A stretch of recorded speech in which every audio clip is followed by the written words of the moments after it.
So friends, आज का जो टॉपिक है वो हम लोग का होने वाला है सूचर मटेरियल में। तो ये हो गया हम लोग का सूचर, ये हम लोग का स्टेराइल तरीके से पैकेजिंग किया हुआ है। इसमें बहुत तरीके का हम लोग का सूचर हो गया, ये हो गया हम लोग का कैटगट हो गया, वाइक्रिल हो गया, हम लोग का सिल्क हो गया, प्रॉलिन हो गया, उसके बाद इथलोन हो गया एंड वाइक्रिल हो गया। तो ये बहुत सारे सूचर है, इसके अलावा भी यहाँ पे बहुत सारे सूचर हैं। तो आज का जो टॉपिक है वो हम लोग का सूचर मटेरियल में होने वाला है। तो बेसिक सा चीज़ है कि इसको हम लोग क्या बोलते हैं, कौन से केसेस में कौन से सूचर को यूज़ करते हैं, कौन सा सूचर हम लोग का अब्जॉर्ब होता है, कौन सा नहीं होता है, तो इसके बारे में आज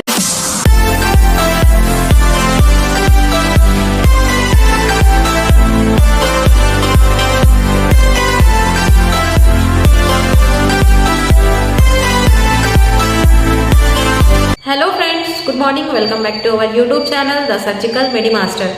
तो मेरे चैनल में आप सभी का वेलकम है और फिर से आज हम लोग मिले एक न्यू वीडियोस में। तो आज हम लोग डिस्कस करने वाले हैं सूचर मटेरियल। सूचर मटेरियल क्या है, ओटी में सूचर के क्या क्या रोल है, हम लोग सूचर को कैसे पहचानते हैं, सूचर का क्या क्या नाम है और कैसे इसको क्लासिफाइड किया जाता है। तो आज का वीडियो जो होता है वो हम लोग का बहुत ही हेल्पफुल होने वाला है। तो प्लीज़ आप लोग वीडियो को स्किप मत कीजिएगा एंड वीडियो को शुरू से लास्ट तक पूरा वॉच कीजिएगा ताकि आप लोग को समझ में आए कि सूचर क्या है। तो आज का टॉपिक हम लोग का बहुत ही इंपॉर्टेंट होने वाला है। तो चलिए हम लोग आज का टॉपिक को हम लोग डिस्कस करते हैं। Uh surgical suture material also known as a stitch और स्टिचेस। तो इसको हम लोग जो है स्टिच भी बोलते हैं। इज अ मेडिकल डिवाइस, या एक मेडिकल डिवाइस है use to hold body tissues together and approximate wound after an injury and surgery. तो इसका यूज हम लोग कब करते हैं, जब हम लोग का सपोज दैट कहीं पे कट इंजरी लग गया हो या फिर सर्जरी के टाइम इंसिजन दिया गया हो, तो उस टाइम पे हम लोग का जो इंसिजन एरिया को स्टिच देने के लिए यूज करते हैं हम लोग सर्जिकल सूचर को।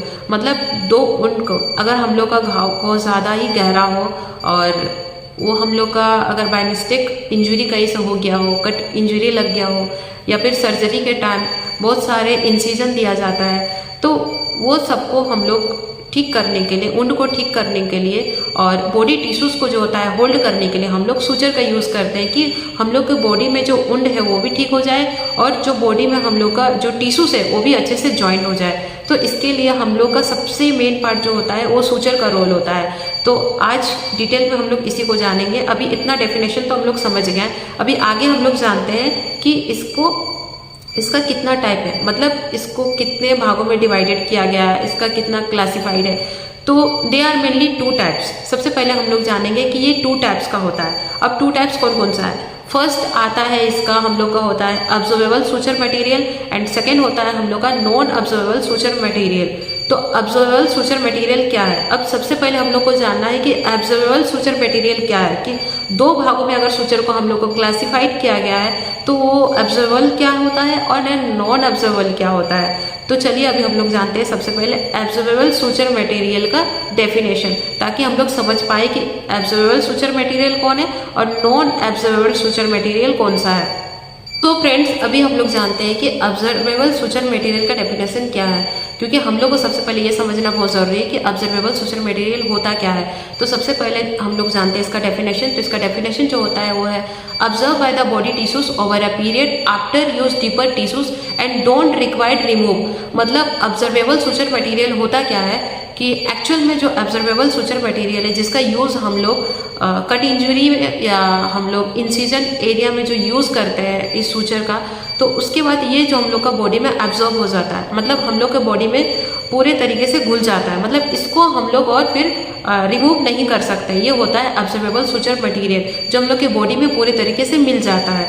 तो ये ऑब्जॉर्ब हो गया, हम लोग का बॉडी उसको ऑब्जॉर्ब कर लिया, तो वो होता है ऑब्जर्वेबल सूचर मटेरियल। एंड दूसरा होता है non observable suture material, just इसका ऑपोजिट, मतलब नॉन ऑब्जर्वेबल सूचर मटेरियल जो हम लोग के बॉडी में ऑब्जर्व नहीं होता है एंड जिसको हम लोग 8 डेज 7 डेज 9 डेज या 10 डेज के बाद जब सर्जन बोलते हैं तब हम लोग को ये कट थ्रू के रिगार्डिंग ये हम लोग का रिमूव करना पड़ता है। तो हम लोग का वो नॉन ऑब्जर्वेबल सूचर मटेरियल हो गया जो हम लोग का बॉडी ऑब्जर्व नहीं कर सकता है।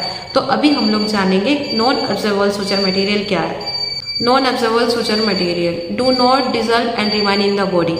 तो हम लोग का नॉन ऑब्जर्वेबल सूचर मटेरियल जो होता है हम लोग का बॉडी में डिजॉल्व नहीं होता है, मतलब ये हम लोग के कुछ दिन के बाद हम लोग को बॉडी से हम लोग को कटरों के ये हम लोग को रिमूव करना पड़ता है, क्योंकि ये बॉडी हम लोग का इसको डिसॉल्व नहीं करता है and observable suture material observe करता है। तो बस यही दो फर्क होता है जो टू टाइप का होता है, ऑब्जर्वेबल एंड नॉन ऑब्जर्वेबल।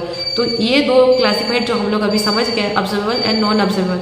अभी हम लोग जानते हैं टाइप्स, इसको दो भागों में डिवाइड किया है। तो इसका जो दो पार्ट है वो कौन कौन सा है, ये हम लोग अभी सबसे पहले जानेंगे। सो फाइनली फ्रेंड्स, अभी हम लोग जानते हैं कि ऑब्जर्वेबल सूचर मटेरियल को दो भागों में डिवाइड करते हैं। वो कौन कौन सा है? वो फर्स्ट हो गया हम लोग का, एक होता है सिंथेटिक एंड दूसरा हो गया हम लोग का नेचुरल। सेम हम लोग का नॉन ऑब्जर्वेबल में भी है, उसमें भी दो भागों में डिवाइड करते हैं। वो हम लोग का होता है, एक नेचुरल होता है एंड दूसरा होता है सिंथेटिक। अब हम लोग जानते हैं कि एग्जाम्पल में कौन कौन सा है। मतलब सबसे पहले अभी हम लोग जानेंगे ऑब्जर्वेबल सूचर मटेरियल का, कि इसका नेचुरल में एग्जाम्पल में कौन कौन सा सूचर आता है और सिंथेटिक में कौन कौन सा सूचर मटेरियल आता है। तो सबसे पहले हम लोग जानेंगे नेचुरल का। सबसे पहले हम लोग जानेंगे नेचुरल का। तो नेचुरल में हम लोग का आता है हम लोग का कोलेजन हो गया, जिसपे हम लोग का आता है कैटगट हो गया, क्रोमिक हो गया। एंड दूसरे साइड हम लोग जानेंगे सिंथेटिक। एंड दूसरा हो गया हम लोग का सिंथेटिक, जिसमें हो गया हम लोग का मोनोक्रिल, पॉलीग्लाइकोन। एंड दूसरा हो गया हम लोग का वाइक्रिल, जिसको बोलते हैं पॉलीग्लाइक्टिन। एंड तीसरा हो गया हम लोग का पीडीएस, जिसको बोलते हैं पॉलीडेक्सानोन। तो ये सब हो गया हम लोग का नेचुरल और सिंथेटिक। ये हो गया हम लोग का ऑब्जर्वेबल सूचर मटेरियल में, ऑब्जर्वेबल सूचर मटेरियल में नेचुरल और सिंथेटिक। अब हम लोग देखेंगे नॉन ऑब्जर्वेबल सूचर मटेरियल में कि नेचुरल और सिंथेटिक कौन कौन सा सूचर मटेरियल होता है। तो सबसे पहले हम लोग जानेंगे नॉन ऑब्जर्वेबल सूचर मटेरियल का सिंथेटिक। सिंथेटिक में हो गया हम लोग का प्रोलिन हो गया, पॉलीप्रोपाइलिन। एंड दूसरा हो गया हम लोग का इथेनॉल, जिसको हम लोग बोलते हैं पोलियामाइड। तो ये हो गया हम लोग का सिंथेटिक। एंड हम लोग का दूसरा साइड हो गया वो हम लोग का है नेचुरल। तो नेचुरल में क्या क्या हो गया? नेचुरल में आ गया हम लोग का सिल्क हो गया, सर्जिकल कॉटन आ गया एंड सर्जिकल स्टील हो गया। मतलब इसको हम लोग रिमूव कर सकते हैं। ये हम लोग का नेचुरल हो गया नॉन ऑब्जर्वेबल सूचर मटेरियल में, जो हम लोग का बॉडी एब्जॉर्ब नहीं करता है। जैसे कि हो गया सर्जिकल कॉटन और सर्जिकल स्टील, ये हम लोग को रिमूव करना ही पड़ता है। तो ये हम लोग का नेचुरल है सिंथेटिक में, नॉन ऑब्जर्वेबल सूचर मटेरियल। तो ये हम लोग का आज का ये था, मतलब ऑब्जर्वेबल क्या है, नॉन ऑब्जर्वेबल क्या है और ऑब्जर्वेबल सूचर मटेरियल अगर दो भागों में डिवाइडेड है, वो हम लोग का नेचुरल क्या है, सिंथेटिक क्या है, और नॉन ऑब्जर्वेबल सूचर मटेरियल का हम लोग का सिंथेटिक क्या है, नेचुरल क्या है। सो फाइनली फ्रेंड्स, अब हम लोग का जो सेकेंड पॉइंट है वो हो गया हम लोग का मोनोफिलामेंट एंड मल्टीफिलामेंट। मोनोफिलामेंट और मल्टीफिलामेंट क्या है, मतलब मोनोफिलामेंट क्या है। तो मोनोफिलामेंट और मल्टीफिलामेंट ये ऑब्जर्वेबल सूचर मटेरियल और नॉन ऑब्जर्वेबल सूचर मटेरियल दोनों में आता है। अब हम लोग सबसे पहले जानेंगे कि ये क्या है। तो मोनोफिलामेंट हम लोग का जो सिंगल धागों से बना होता है, मतलब उसमें सिंगल धागा होता है, उसको हम लोग बोलते हैं मोनोफिलामेंट। एंड जो बहुत धागों का गुच्छों से बना होता है उसको हम लोग बोलते हैं मल्टीफिलामेंट, मतलब मोनोब्रेडेड या मल्टीब्रेडेड। तो सेम, दोनों चीज सेम ही है, मोनोफिलामेंट या मल्टीफिलामेंट, मोनोब्रेडेड या मल्टीब्रेडेड, तो दोनों सेम ही है। जो सिंगल धागों से होता है मोनोफिलामेंट, जो बहुत धागों से मिलकर बना होता है वो होता है मल्टीफिलामेंट। तो मोनोफिलामेंट हम लोग का ऑब्जर्वेबल सूचर मटेरियल में भी होता है and non observable suture material में भी होता है। मल्टीफिलामेंट भी हम लोग का ऑब्जर्वेबल सूचर मटेरियल में भी होता है, नॉन ऑब्जर्वेबल सूचर मटेरियल में होता है। अब हम लोग जानेंगे एग्जाम्पल कि कौन सा सूचर मटेरियल है जिसको हम लोग मोनोफिलामेंट में हम लोग काउंट करेंगे, एग्जाम्पल वाइज कौन सा है और ये कितने दिनों में हम लोग के बॉडी में डिजॉल्व हो जाता है। एंड दूसरे साइड में हम लोग का नॉन ऑब्जर्वेबल सूचर मटेरियल में हम लोग का दूसरे साइड पे है हम लोग का मल्टीफिलामेंट, जिसके एग्जाम्पल में कौन कौन सा सूचर आता है और वो हम लोग के बॉडी में कितने दिन में डिजॉल्व नहीं हो पाता है। तो चलिए अब हम लोग एग्जाम्पल देखते हैं सबसे पहले। तो सबसे पहले यहाँ पे एग्जाम्पल होता है ऑब्जर्वेबल सूचर मटेरियल का मोनोफिलामेंट, उसके एग्जाम्पल में आता है हम लोग का सबसे पहले हो गया कैटगट, क्रोमिक कैटगट जो हो गया हम लोग का 8 से 10 डेज में हम लोग के बॉडी में डिजॉल्व हो जाता है। एंड दूसरा हो गया क्रोमिक सूचर मटेरियल में जो हो गया वो हम लोग का 90 डेज में हम लोग के बॉडी में डिसॉल्व हो जाता है। एंड दूसरा हो गया हम लोग का पीडीएस, पॉलीडेक्सानोन, जो 200 डेज में हम लोग के बॉडी में डिसॉल्व होता है। एंड थर्ड हो गया हम लोग का मोनोक्रिल, पॉलीग्लाइकोन, मतलब ये हम लोग के बॉडी में 100 डेज में डिसॉल्व होता है। तो ये हो गया ऑब्जर्वेबल सुचर मटेरियल का मोनोफिलामेंट जो सिंगल धागों से बना होता है।